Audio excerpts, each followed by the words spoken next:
Good afternoon, and welcome to our breakout session on bolstering democracy in the US and abroad. My name is Deborah Avant, and I direct the C Center here at the Korbel School. And I'm happy to be co-hosting this session with Barma, who directs our new Scrivener Institute.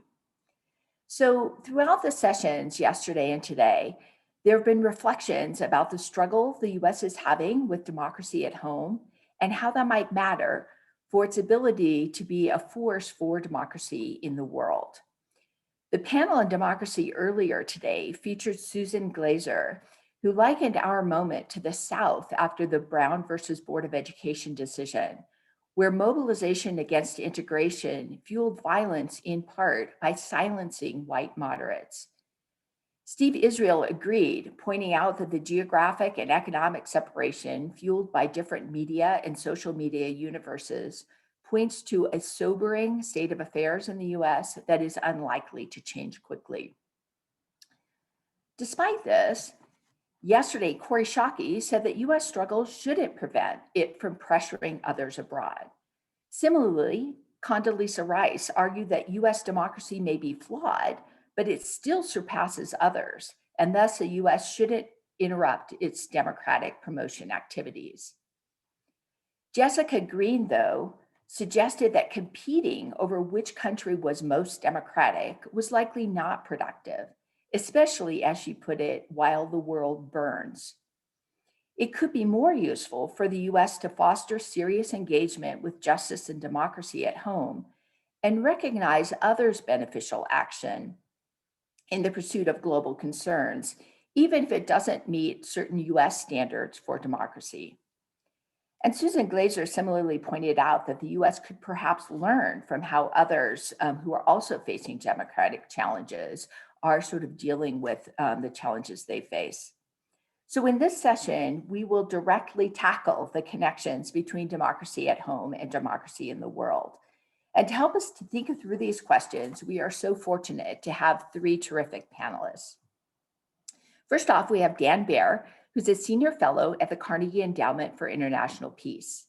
He was a diplomatic fellow here at the Korbel School from 2017 to 2019, and also served in Governor John Hickenlooper's cabinet as executive director of the Colorado Department of Higher Education.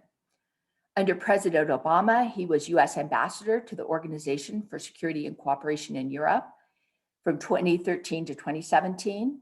And before that, Deputy Assistant Secretary of State for the Bureau of Democracy, Human Rights, and Labor, where I first knew him through his efforts to create an international code of conduct for private security providers. Dan holds a doctorate in international relations from Oxford, where he was a Marshall Scholar, and a degree in social studies and African American studies from Harvard. Next, we have William J. Dobson, and he's a co-editor of the Journal of Democracy.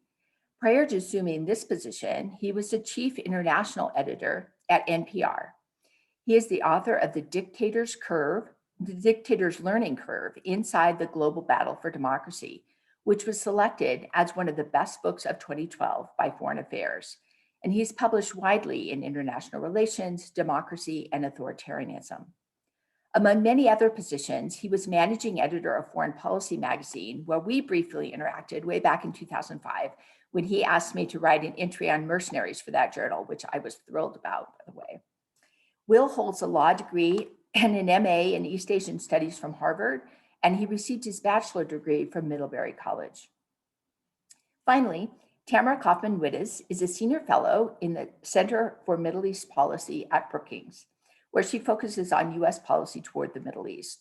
She served as Deputy Assistant Secretary of State for Near Eastern Affairs from 2009 to 2012, coordinating US policy on democracy and human rights in the Middle East during the Arab uprisings.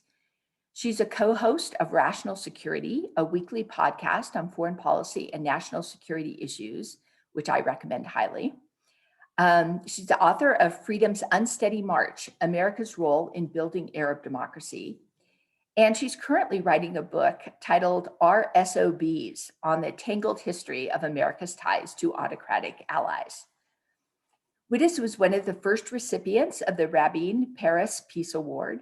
She is a founder of the Leadership Council for Women in National Security, serves on the board of the National Democratic Institute, and belongs to both the Council on Foreign Relations and Women in International Security, where, by the way, I first got to know her.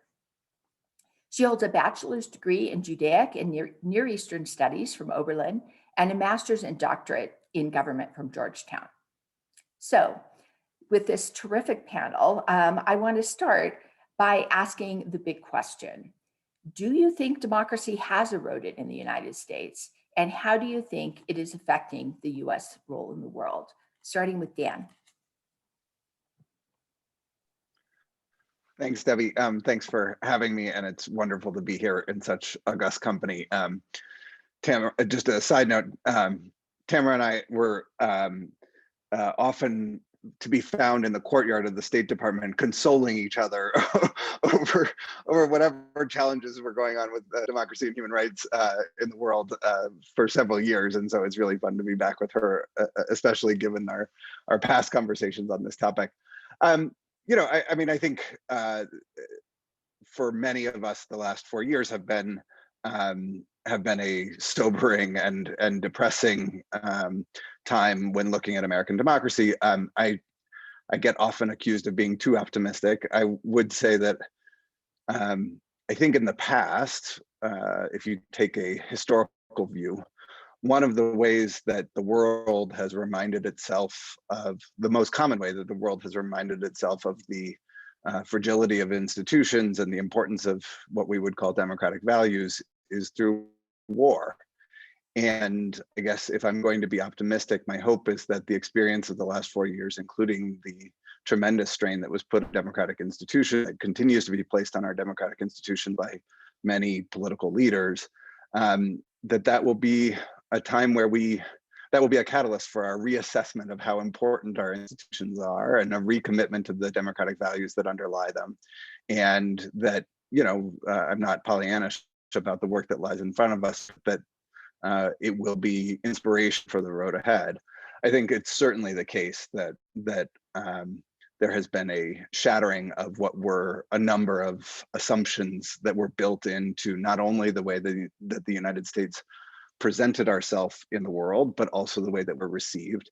And trust is much easier to destroy than it is to build. So there's work ahead of us, and that work will have to be driven as much more by action than by words. And so I think, as I look at the new leadership at the State Department, at the National Security Council, at the Pentagon, I think the importance of moving forward in a way that speaks with actions, not just about our recommitment to democracy in the world, is essential. And I do think we have enormous work to do at home, which I'm sure there will be lots of questions about. But I think we are at a moment where the failures of Reaganomics have, and including corporate capture of our domestic politics, have led us to a breaking point where democracy is no longer delivering for too many Americans. And so the challenge for us at home, and this is why you hear Jake Sullivan and others talk about a foreign policy for the middle class, the challenge for us at home is to really show that democracy can deliver. And I'll finish by just, you gave a recap at the outset of kind of these competing views of whether or not our credibility has been so shattered that we can no longer be effective as a voice in the world, or whether we should just still be confident that the United States is better than most, and so that gives us reason. I think that confuses two questions, and our credibility is damaged by the last 4 years, but the righteousness of democratic values is not. And so we should continue to have confidence in those values, even as we are humble and upfront and straightforward about the damage done to our credibility when we don't live up to those values. Great, thank you. Will, can you go next? Sure. I think for me, the answer to that question is that we don't know yet. I think that in some ways, the verdict on what was these past 4 years and what was the election of 2020 is still to be written. And it has everything to do with whether or not, in retrospect, we look back at this as being an anomalous period or a period where institutions and norms were stretched but bounced back. And so, on the one hand, there's so much, and I completely agree with what Dan said. Illusions and I think assumptions were shattered. And that much I think is we do know. But on the same token, I mean, look, 160 million people voted. That was 20 million more people than voted in 2016. It was 2/3 of the eligible electorate. And it was the largest turnout since 1904. So depending on which way you want to tell the story, you could look at that and say that that was an incredibly remarkable, almost miraculous response to the previous 4 years, when what we hear about is a highly polarized electorate, enormous cynicism. Oh, and by the way, that election was held during a pandemic. So, I mean, that's a miraculous outcome in some respects, just whatever side you're on. On the other hand, obviously, you know, we have a sizable slice of that electorate that thinks that the election was stolen or that there was massive fraud. So how we respond to this event and these years, I think, is going to have a lot to say about whether or not democracy has eroded the United States or not. Tested, absolutely. Challenged, no doubt. Assumptions blown out of the water. But right now, I actually think, and in the, you know, the 2, 3, 4 years to come, how that response is formed and what we see happen will really best answer the question. Great, thank you. Tamara. Yeah, first, it's just so great to be here with all four of you and with everybody watching, but this is already a great conversation. So I think that in 2016, entering into the Trump era, I was more of an institutionalist. And I thought that however disrespectful that administration might be of democratic norms, that the institutions would be the guardrails. And I was wrong about that. And in retrospect, I'm not sure why I had that faith in American democratic institutions, because in the part of the world that I study and in, you know, my study of ethnic conflict, I mean, human software beats democratic procedural hardware every time. So, you know, why should the United States be an exception just because our institutions have been around longer? No, the software still beats the hardware. So I think the first thing I come away from this period with is a recommitment to cultivating the human software of democracy in the United States, right? Which is, it's about civic education, but it's also just about commitment to those basic norms of liberalism, pluralism, and tolerance.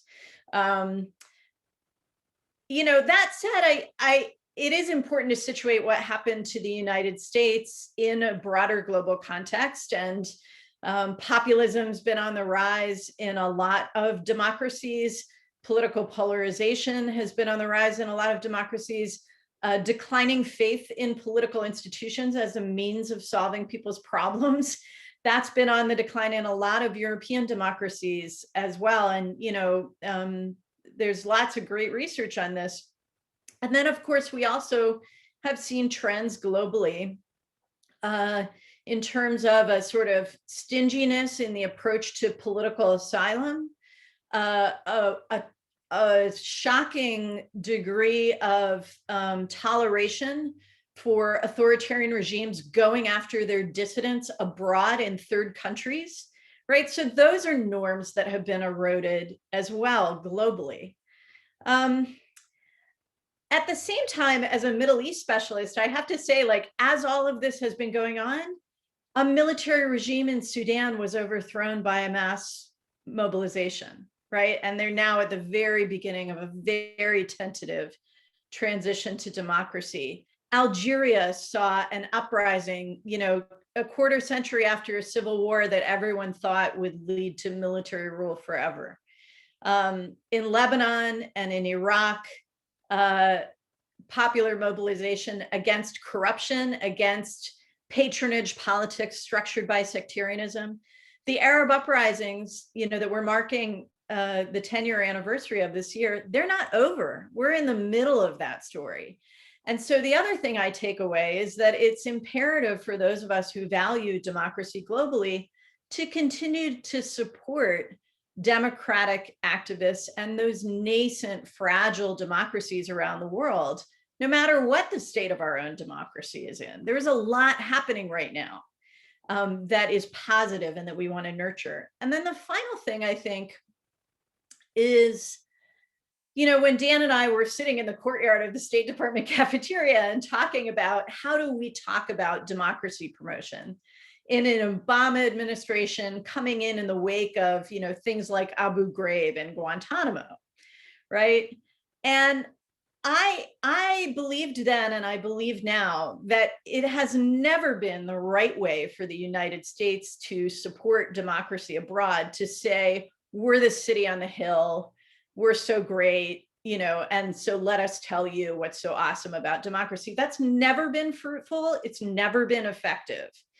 What is effective, what gives us standing, I think, to talk about democracy and human rights abroad is not our perfection.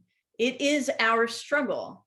You know, I would talk to Arabs in the Middle East and they would say to me, yeah, Abu Ghraib was horrible, but we watched your Congress grill your defense secretary on national television. It doesn't erase the abuses, and it doesn't mean that American credibility isn't harmed, but the mechanisms of accountability are on display, and it's the struggle that people see, that we keep going back, that we had an election in 2020 with a different outcome, that members of Congress went back into the building the night of January 6th and certified the results of that election, that people continue to protest against voter suppression and on behalf of full equality in this country. So it's the struggle that gives us standing. And I think that's what we have to root ourselves in as we try to talk to the rest of the world about our common challenge. Great, thanks, Tammy. And you've been tweeting about that struggle, which I love. I really like that logic. Naz, would you like to take a crack at this one? I would love to. Like you said, Debbie, it's impossible to stay quiet on this, but I just want to also thank our panelists. Can't imagine a better group to have this conversation with. It's so great to have you all here. So I'm a new American citizen. I became a citizen in 2017, and 2020 was the first presidential election that I got to vote in. And I think for me, watching sort of what has happened as a new American citizen and someone who grew up in Hong Kong, which as we've seen sort of has moved dramatically in the other direction in the last few years, I think what we've learned, what we've seen more in a clear-eyed way, more than we have ever in the past, is something that Tamara was just emphasizing, which is that our narrative of exceptionalism, is something that I think we are now rightly kind of getting rid of in some ways. So as a comparative political scientist, which all of us are to some degree or another, I think seeing the insurrection at the Capitol on January 6th, but the political violence in the run up to that, I've actually been thinking about how that's a recognizable comparative phenomenon, as Tamara was just saying, and as Will alluded to too. And I think for me, kind of looking sort of back again as a new citizen, kind of understanding that this kind of political violence isn't new in the United States. And I think, Dan mentioned that in some ways, but it boiled over during the Trump administration, and it provoked in response an anguish that has been so visibly and vividly expressed in the Black Lives Movement and so on. And that's really sharpened for me the fact that we see so much political violence, entrepreneurialism in the US, right? That what's shocking about the insurrection at the Capitol was that it was an assault against the very institutions of democracy, doing the actual work of democracy in the form of certifying results. We don't see that in a consolidated democracy. But what we do see is political entrepreneurs ginning up violence and, sort of opposition against other groups and so on. But I think just to try to also be a little bit optimistic about it now, this kind of political violence persists in the US that run counter to our narratives, but it doesn't or hasn't yet spread out in scale, as Will was saying. And so, although of course democratic rights and benefits have been experienced so unevenly for such a long time in the US, I think we can take comfort in how deeply rooted democratic beliefs and practices are in our population writ large. And I've been quoting Tamara for months now on the point that she just made so eloquently and much better on her herself, that democracy is not this utopian equilibrium that we should claim we occupy, but that it is indeed a constant process and struggle. And the more honestly we share that with everyone, the more we're in it together. So thanks, Debbie. You get to give us your thoughts and look forward to that.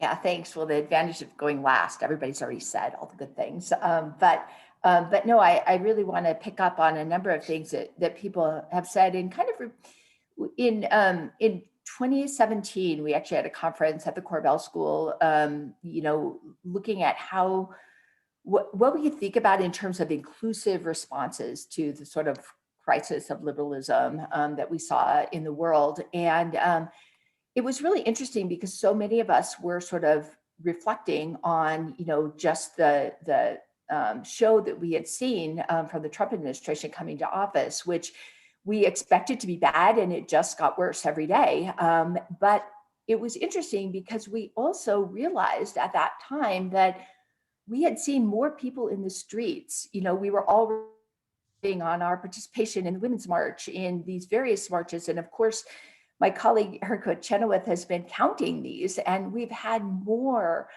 pouring out of really direct democratic participation at the same time that you have had this backlash. And I think that we have to look at those together when we're sort of thinking about what the future holds. And I think, when you think about the US role in the world isn't just the US government.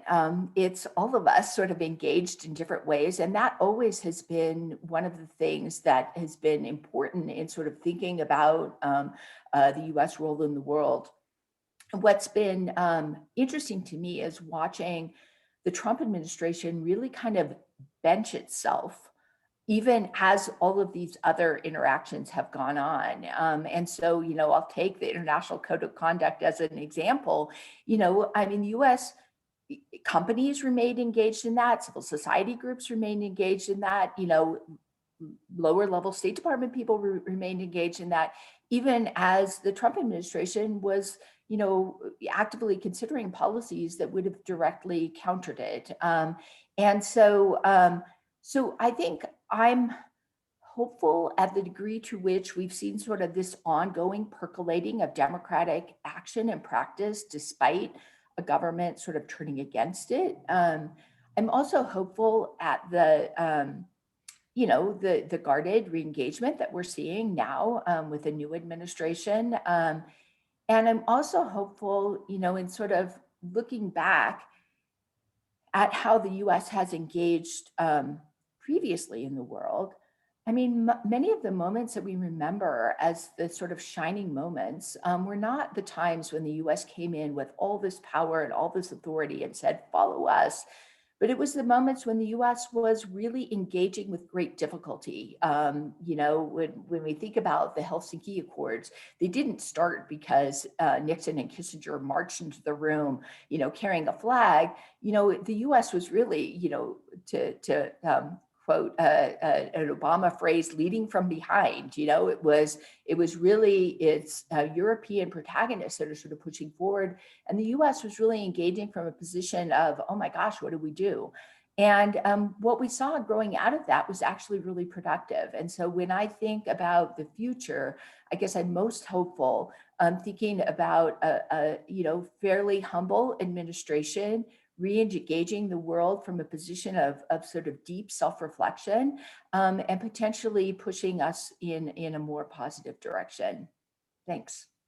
Great, thank you. I'm going to turn to a round of questions for our panelists, and I'd also like to remind our audience to please enter into the chat function on the webinar your questions, because we will soon be turning to them, and we look forward to hearing from you and engaging with those questions. So please do send us some questions. I'm going to go in reverse order if that's okay. And Tamara, I wanted to ask you to talk a little bit, if you will, about how our attention, the Biden administration's attention, and our kind of collective social attention to social justice at home, our practices on race, on gender, on LGBTQ rights, the House passed the Equality Act yesterday, of course. How can those kinds of things help the United States be a more effective advocate abroad? And I just want to note, as I ask you that question, that you've spent this week organizing and being a major part of the Middle East conference at Brookings. And so if anything sort of emerged from that conference that you could share in this regard, that would be really wonderful as well.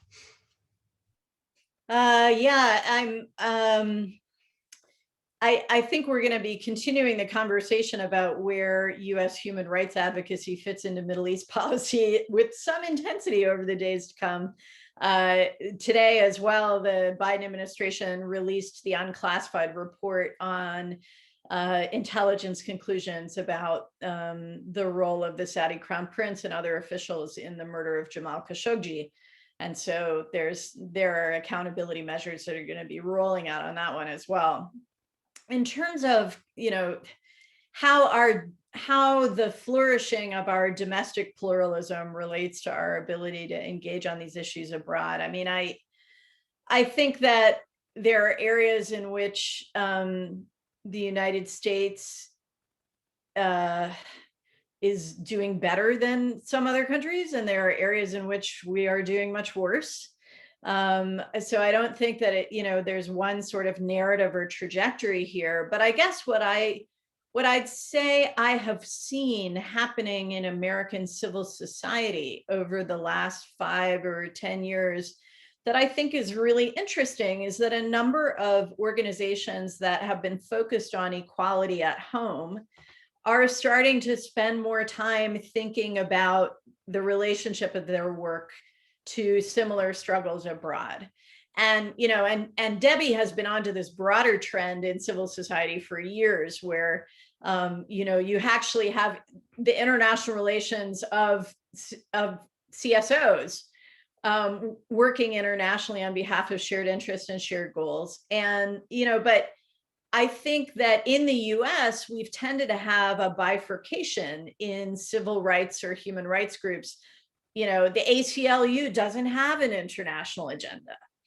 But what I've seen in recent years is that, for example, the Human Rights Campaign does international work now. It didn't used to, but it's paying attention to gay rights in Africa, and that means it's also paying attention to American foreign policies. And it's also paying attention to whether the United States is giving asylum to LGBTQ people, on the same basis that it's giving asylum to other people who are claiming other kinds of abuses. Dan was a big part of revamping our foreign policy on those questions in the Obama administration. So, I would love to see more of that. I would love to see more domestic civil rights organizations reaching out and working with civil rights organizations in other countries, learning lessons from one another. And I think that part of recognizing that what we're engaged in is not just pushing out democracy, but we're engaged in trying to build solidarity amongst democracies, right? Is recognizing that there are lessons in other places that we can and should bring home. I don't know that there's any media organization in the United States that has thought as much about how to combat disinformation as Maria Resa's organization in the Philippines. We should all be learning from her, right? So I guess that's how I think about the interaction. And hopefully, the flow goes both ways. They help us progress and we help them progress. Right. Thank you. Thank you so much. Just as you were talking, one of the things that struck me in terms of the solidarity point that you made was that it gets reflected back at us. I remember feeling like one of the most amazing things that I've seen in the last year was the solidarity in terms of the Black Lives Matter movement in countries all over the world and countries holding protests, to reflect back that solidarity to Black and Brown Americans. Will, you are, of course, the author of the Dictator's Learning Curve, a playbook for dictators. Not that you wrote the playbook, but you were reflecting it. And I wanted to ask you sort of the flip side of that question, which is, given your work in that field and the learning, the sort of authoritarian learning, what are we learning in terms of pushing back against democratic erosion? And how can the US sort of best facilitate turning back that tide of democratic erosion and form part of a democratic wave? And I think it ties into the point that Tamara was just making at the end there in terms of that solidarity piece. Yeah. I mean, and I think it also, it's fascinating. I mean, I think that, and this is another, I'm not usually this optimistic, so I don't know what's going on. But, another area where there's sort of, you get this sense of real optimism right now, and it's something that we've seen a lot and say put in the last 18 months, 2 years window is the obvious willingness of people to come out and speak out for their rights, despite enormous risks. I mean, and this, her name's already been invoked, but Erica Chenoweth has done such amazing work on this, and she wrote a terrific piece for the Journal of Democracy last summer on this. And just incredible, it's happening in every part of the world. We were told a year ago that it would all come to a screeching halt because of the pandemic, and of course that wasn't the case. And what it tells you is that people have real grievances, and so many of them center on the quality of their governance. And so what this, in my mind, produces is a real opportunity. It produces an opportunity because these protests are not protests against dictatorship. And these are not protests against democracy. These are protests that are emanating from people who want higher and better quality of life, regardless of what label we put on the country in which they live. It doesn't matter where they are in Freedom House's ledger.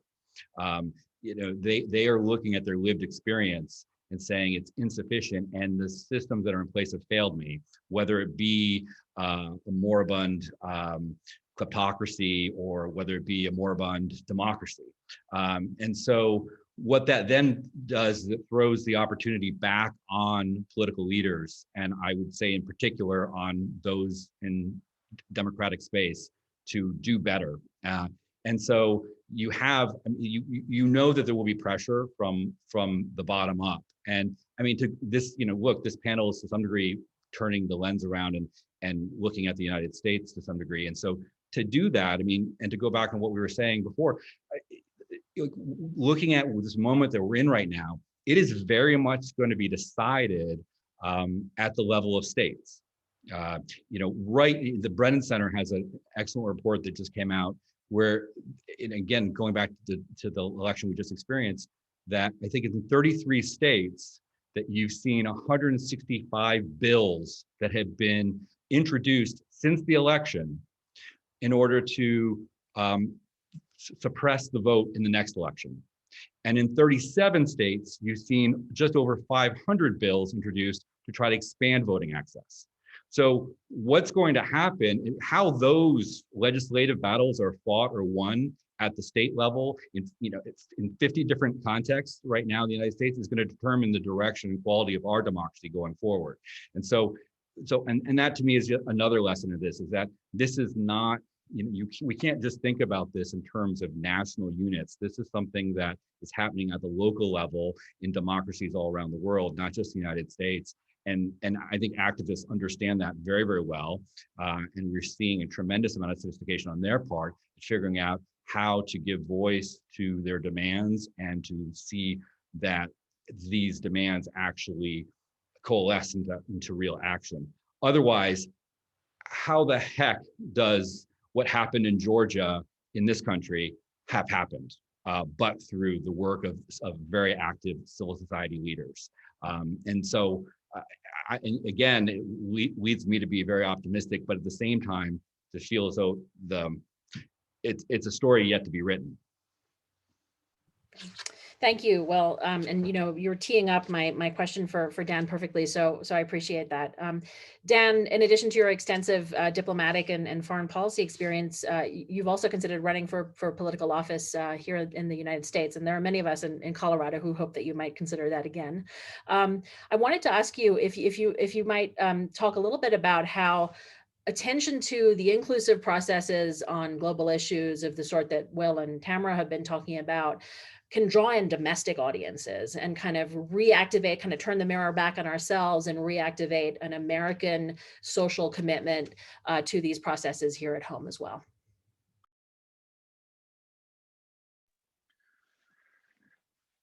I think it's an interesting question, and the conventional wisdom is that American voters don't give a damn about foreign policy, and I, in my own experience, which is anecdotal, but my own experience traveling around the state of Colorado, I found that not to be true.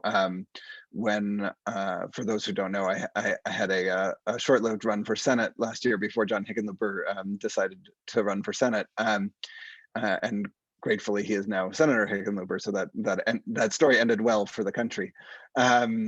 But I spent several months traveling the state, and one of the things I found when I started, everybody had told me nobody cares about foreign policy, and so I never mentioned the word diplomat because it sounded fancy and European, and quite in contrast to my expectations, I would find that, in small towns in rural Colorado, I would have people coming up to me and saying, the thing I appreciate most about you is that you're a diplomat, because I think, A, we need more of that in Washington, and B, a lot of the problems that we face aren't actually just US problems. And so I think this isn't exactly the solidarity among social movements that the previous speakers were referring to, but I think there is a growing understanding that the ways in which our democracy is failing to deliver for people, and it is still true that kitchen table issues are the things that drive voter behavior and that people are concerned about. But somebody in the mountains in Colorado who's dependent on the tourism that comes from the local ski resort understands that climate change is having an effect on their future prospects and their children's future prospects, and understands that the United States can't solve that problem alone. And somebody who is in southeastern Colorado understands that actually trade negotiations with Canada and Mexico make a big deal for the future of their agriculture and the prospects of family farms. And so I think, if we look back, I think one of the things about the moment that we're living through is to recognize that America itself has gone through a populist moment before, about a century before, where we had the rise of yellow journalism, the fake news of that day, populist leaders reacting to a wave of globalization that had in many ways unsettled a political equilibrium, as well as the Industrial Revolution that had transformed our economy. And we are a century later experiencing the effects of globalization and digitization in a way that has made the world feel very close to a lot of people, to their kitchen table, and very complicated. And I think one of the things that is incumbent upon our political leaders is to, I always say that, the two greatest sins in that politicians are guilty of is making simple things sound complicated, or making complicated things sound simple. And I think, one of the things that we need more of from political leaders is, and this is not a partisan statement because there are people on both sides of the aisle who do it, is actually honest explanation of those things that are complicated and scary, and that are reasonably complicated and scary in a way that people can understand. And I think there's no way that doesn't include foreign policy and international dimensions. And again, I think the Biden administration, and particularly Jake Sullivan, who has written extensively about this, but the commitment to a foreign policy for the middle class that delivers for the middle class, and to use the well-being of the middle class as a metric of how well our foreign policy is serving our country, is a really important rhetorical step, and it's one that I think analytically is hard to measure, but we should all be doing what we can to think about, okay, how would we measure that? How will we hold this administration accountable to that promise? Because it's exactly right for what we need in order to restore confidence of voters in the ability of their government to deliver, not just on local issues, but also on America's competitiveness and place in the world, and restoration of what I like to call America's role as the cooperator in chief. Thanks so much, Dan. And just to tie something together, your point about sort of, focusing on these outcomes as both rhetorical and practical is an incredibly important one. And, Will was sort of pointing to the same thing when he made the observation that these protests are not anti-democracy or anti-authoritarian, they're pro-good outcomes. And that's something that Secretary Albright started out the Democracy Summit with yesterday, right? Talking about how, of course, values matter. Democracy is important in terms of the values, but it's also important in terms of the actual outcomes that people experience. I'll turn it back to Debbie for audience Q&A. Yeah, thank you. And it's actually super interesting listening to this, because I feel like over the last 20 years, so many of the really bold initiatives have been initiatives that sort of stretched outside of like big government treaty making. And yet how to connect those to sort of the political concerns that day-to-day people feel is something that has been challenging. And it's interesting the degree to which, maybe in the wake of all these disasters, there have been the building of some of those connections, which I think, kind of hold the keys to future democratic practices. But we also have, speaking of democratic practices, a number of really interesting questions from the audience. And so I will not read directly, but paraphrase a little bit. First from Dan Bilka, who he asks, how have those who tried to resist authoritarian or demagogues actually inadvertently sometimes promoted them? And how can we avoid the phenomena where efforts to stymie authoritarian leaders can end up sort of backlashing and working against that? I'm not sure who wants to take that.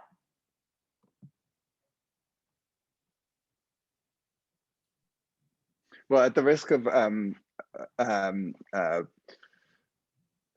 sounding critical of President Obama, I mean, I think, if you look at the United States experience, one of the ways that many people who saw themselves as committed to institutions, as Tamara said, and to American values, inadvertently helped deliver a right-wing bigoted populist to the Oval Office was by not taking him seriously, and by signal boosting him repeatedly with derision, and not recognizing that that in many cases he was giving voice to feelings of being disrespected by many of our fellow Americans that we need to take seriously, even if we don't feel that way. We need to take those feelings seriously. As a friend of mine says, all feelings are true. And so, I think one of the things that we need to make sure that we are doing is that not being overconfident in the security of our institutions and the processes that underlie them, and also recognizing that demagogues may be demagogues, but the people who support them are most often much more like us than the demagogue is, and it's those people who we need to preserve a conversation with in order to make our democracies work, and we should never sacrifice that conversation in order to feel good about taking down the demagogue, no matter how much he, or very infrequently she, may deserve it. Great, thank you. Anybody else want to weigh on that?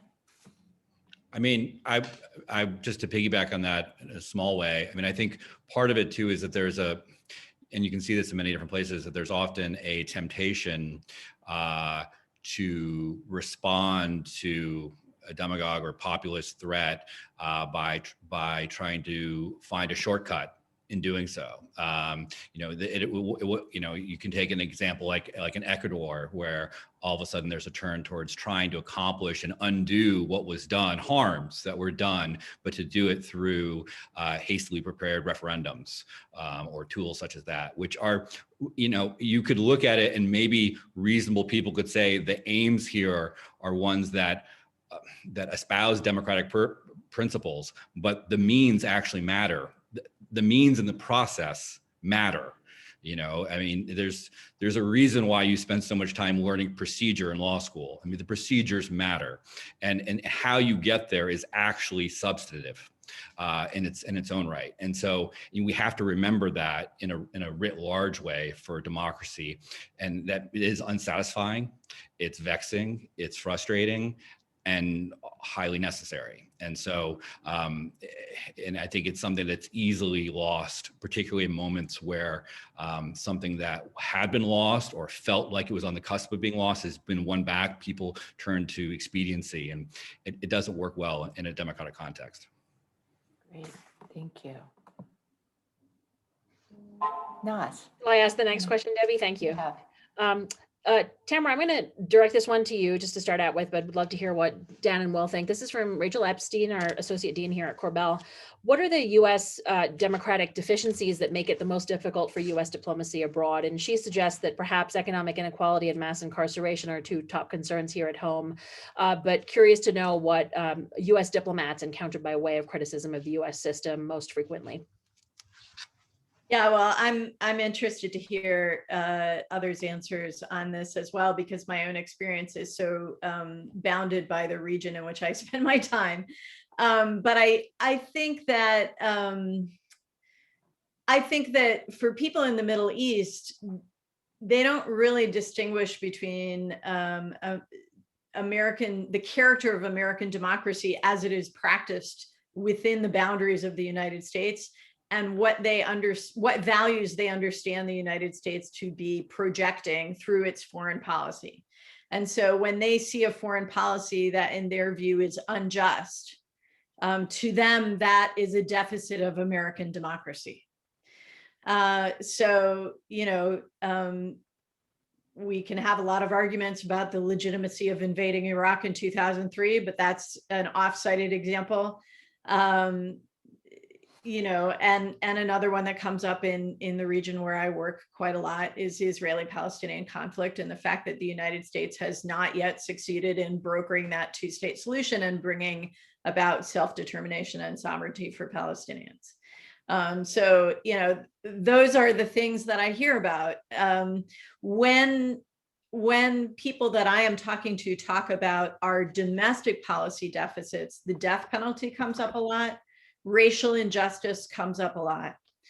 I think inequality is something that is such a widespread concern. I mean, yes, inequality in our country is egregious, but concerns about inequality and the capture of state authorities by the wealthy and powerful is a concern almost everywhere I go.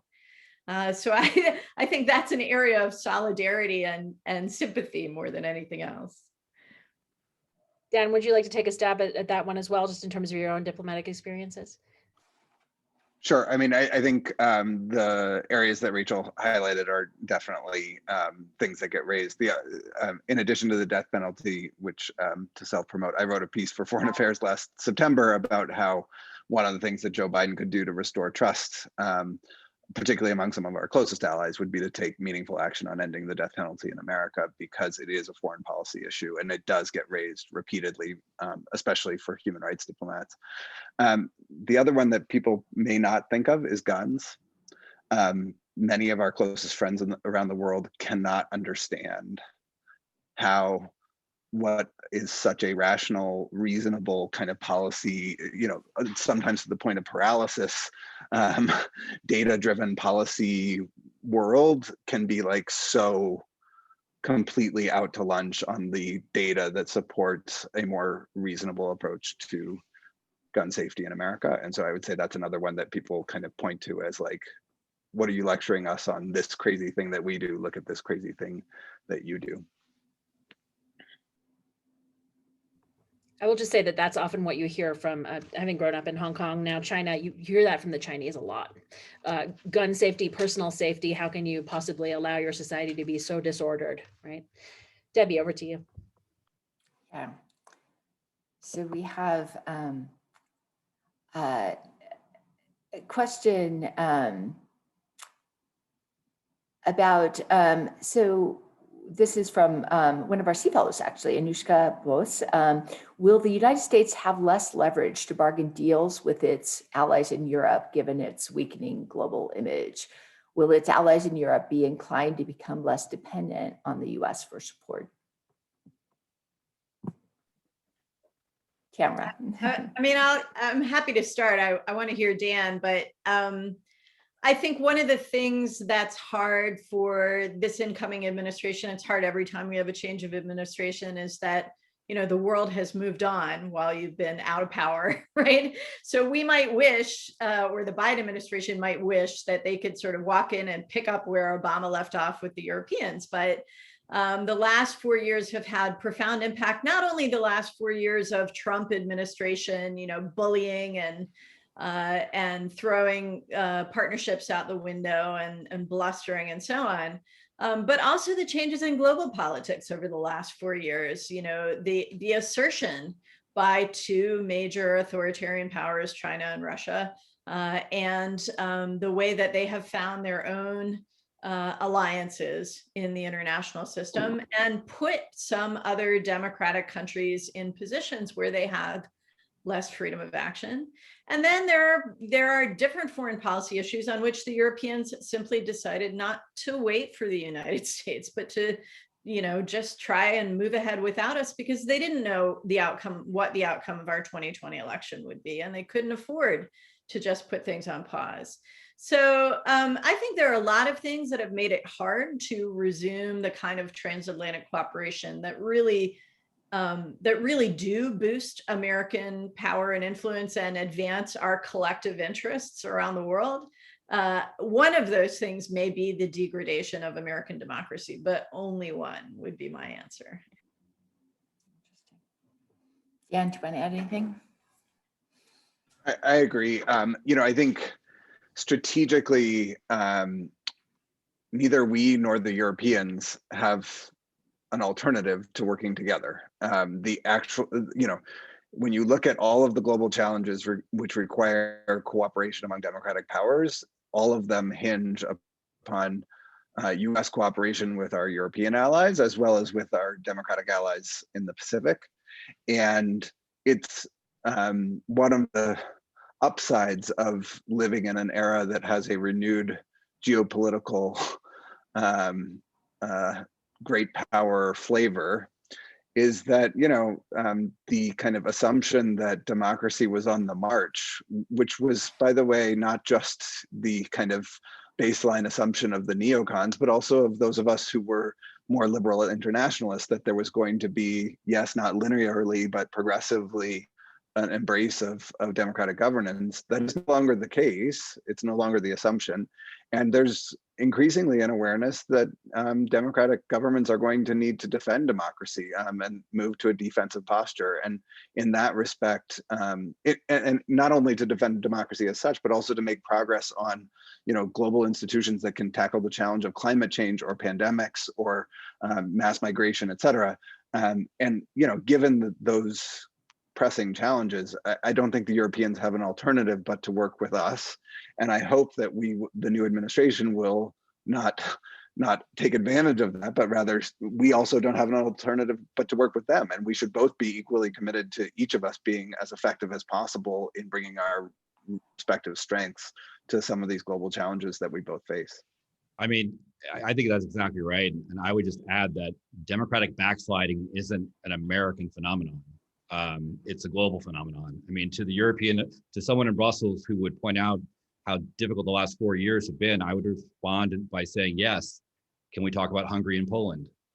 I mean, this is a European problem as very much as it is, a problem in the Philippines or in the United States. And indeed, the EU has struggled mightily, as we've seen in the last year or so, to figure out what to do with a problem like Hungary. Hungary is Europe's red state. So this is something that we're all battling with and trying to figure out, how do you deal with the situation where you see, in this case, in the EU, a member state that would never be admitted today where it sits, where it has devolved to. And yet it does not have, or it's not shown to have the ability or political will to expel it. Because, and this is a problem that goes back far longer than any of us, is that much of the liberal international order was created with an assumption in place that there was a clear dividing line between democracies and non-democracies. And there wasn't a sense of, I mean, surely if you're on the team, you're not going to be backsliding, eroding from being, your strategic objectives were what mattered. So it didn't matter that you maybe were not maybe the most democratically qualified state, but your aims were to support other democracies. Hello, Portugal or Turkey in NATO. And so, and that's broken down, and we have to begin to revise and think about those grand geopolitics in a different way. Right, thank you. And actually that we haven't talked about the Democracy Summit, which is kind of interesting given, but I know in a lot of the conversations about that, the role of Hungary has come up time and time again. So Thanks. Over to you, Naz. Thank you so much. So we're coming up on 1 o'clock, which is the official end time of our session. But we did kind of agree among ourselves that we would just spend a few more minutes, wrapping up here. And so I'm going to just ask sort of a global question and ask each of our panelists to kind of weigh in and remark on anything else that they'd like to add in this final round. But there's a couple of questions in the chat that are about, how and to what extent and how most effectively and how most morally can and should the Biden administration respond to human rights violations. Xinjiang and China, the Uyghur actions against the Uyghurs on part of the Chinese Communist Party, Aung San Suu Kyi and the Rohingya in Myanmar, and indeed, as Tamara just mentioned a little bit earlier, the complicity of Mohammed bin Salman in the murder of Jamal Khashoggi. What are the tools we've often used sanctions for diplomatically for violations such as this? Are those useful? What are the other things that we might be doing, and how indeed have our sort of troubles at home helped us sort of understand a little bit more about how we might engage with our allies and competitors on such issues. Maybe we'll go again in the order that we started, Dan, Will, and then Tamara to wrap up. Let me just say two things. One, I think there are a set of global issues that the Biden administration has indicated a desire to engage on that I think will be really helpful for laying the groundwork across various specific places. So one that we haven't talked about a lot today is corruption. There have been over 30 protests involving 6 million, over 30 countries where protests involving more than 6 million people have happened in the last few years against corruption. And it is a global phenomenon. And this gets to the governance questions that Will was raising. I think taking meaningful action on trying to we spent a lot of time in the 1990s taking state-owned enterprises in various places private. Now we need to take states public again. And spending a lot of time on corruption, I think, will be helpful. Independent media and press freedom is another place where I think there's a hunger for a focus from the United States, which should include not just rhetorical flourishes, but also investment and political and resource support. Then on specific places, I think the biggest change that you'll see from or that you have already from the Biden administration is the advantage of not treating the rest of the world on a transactional basis and actually trying to work with allies and partners to deliver an international view on these crises, and whether that is Hong Kong or Xinjiang or what's going on in Burma right now. And by the way, I think I went to Xinjiang in 2012, and I was the last senior official from Washington still to this day to visit Xinjiang. So, we really need to engage on these, and it was a problem then, and it's obviously much worse now. I think, for Burma, developing a regional strategy that has buy-in from Indonesia and Malaysia and other partners in the region to make sure that there's a common voice, that's incredibly important for crystallizing the choices that the military leaders in Burma will face over the coming years. And I think it cannot be understated. The United States will be much more successful in bringing pressure on international actors if we are bringing that pressure with as many partners and allies as possible. And so I think the recommitment to multilateralism and to working with partners and allies on this agenda as well as others offers an opportunity to be much more effective in sharpening the choices that dictators and authoritarians face. Thanks so much, Dan. Will? Yeah, I'd sign on to what Dan just said. I think that's exactly right. The first thing that came to mind in relation to thinking about this and the challenge that China poses is frontline states. There's so much the United States can learn from a Taiwan or a South Korea or New Zealand or Australia, which in this intervening period of time has done a great deal in hardening their response to China. And there's something that's also changed in the last 4 years, which is that in a way that wasn't true during the Obama years, China has shown its hand. China under Xi Jinping of the last 4 years has done the U.S. foreign policy a great service by actually proving many of the arguments that the United States was trying to making them seem much more credible, in that there's much more common thinking around the fears and danger that China does present to the region. And it was hard. These are arguments that U.S. diplomats were carrying for a long time, and in many cases not getting headway. But I think it's a much easier case to make now, and there's much more cautious thinking in those capitals in Asia about what China represents. But what's been lacking is any sort of common leadership to pull these states together. And that's something that's an enormous ripe opportunity for the Biden administration, which I'm sure they're going to take advantage of. So that would be the one thing I'd add to what Dan already said. I think it does require a re-engagement and a consensus building. And I think also in this instance, some listening too. Thanks so much, Will. And over to you, Tamara. Yeah, so finally, I guess I'd say I think we can also we can engage in collective action in more creative ways as well that are important to enforcing international norms related to human rights. So, you know, when the Russians used diplomatic cover to go into the UK and poison Skripal, we joined with the UK and a bunch of European countries in expelling Russian diplomats. No one did that after Jamal Khashoggi was lured into the Saudi consulate in Istanbul and murdered. Why that inconsistency?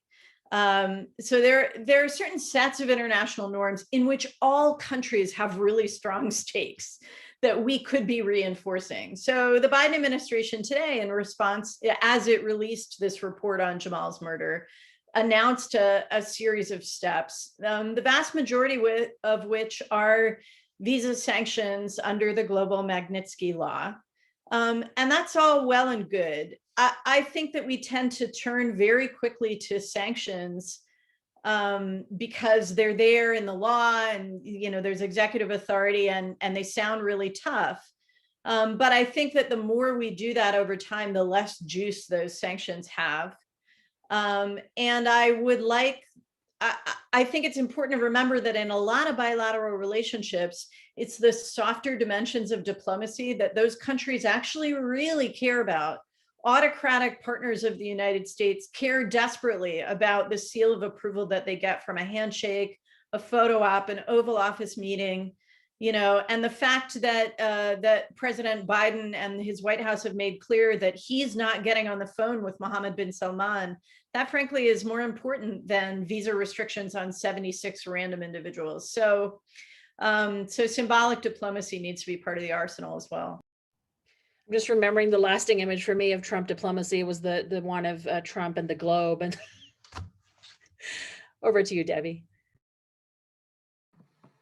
Thanks. I actually, as you were talking, Tamara, I was remembering, you know, in response to various hate crimes and things around the United States, people talking about the importance of paying attention to the victim as opposed to sanctioning the bully.